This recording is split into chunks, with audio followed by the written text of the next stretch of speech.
Hello. So today I want to talk to you about the burden and standard of proof at a civil trial.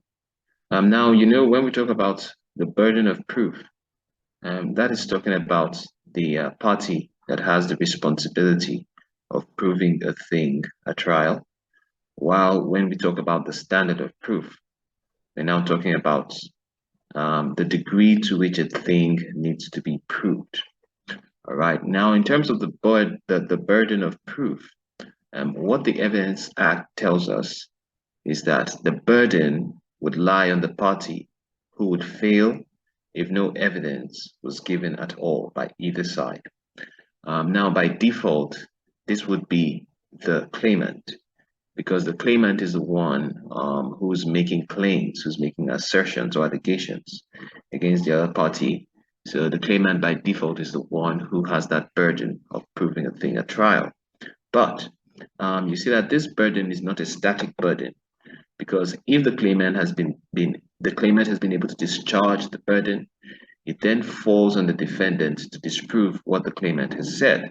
All right. So at every point in the trial, the burden shifts from one party to the other, depending on what has been proved at that stage of proceedings.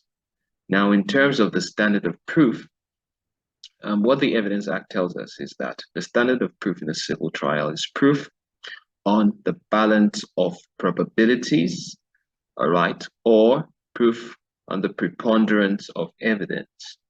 Now, what this simply means is that in order to succeed, you should be able to have more weighty evidence than the evidence that the other side has.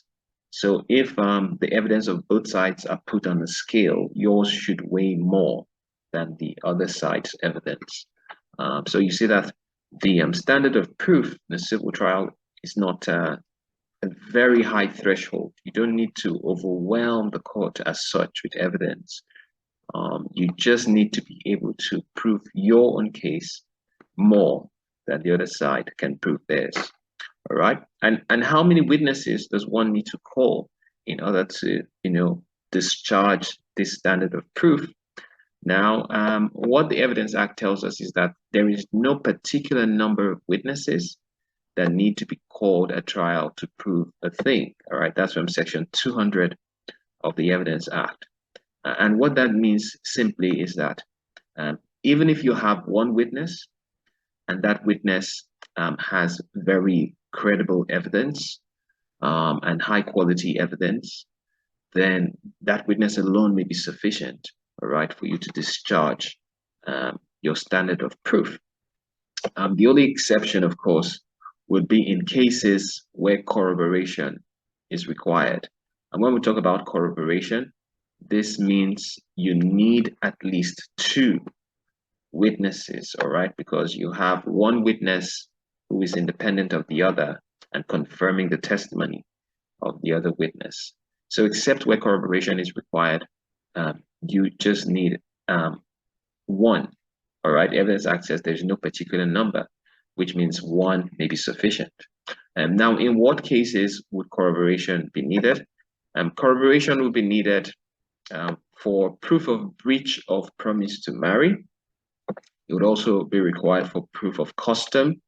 And then in matrimonial cases, you see that the court would not grant divorce on the uncorroborated testimony of a petitioner alone.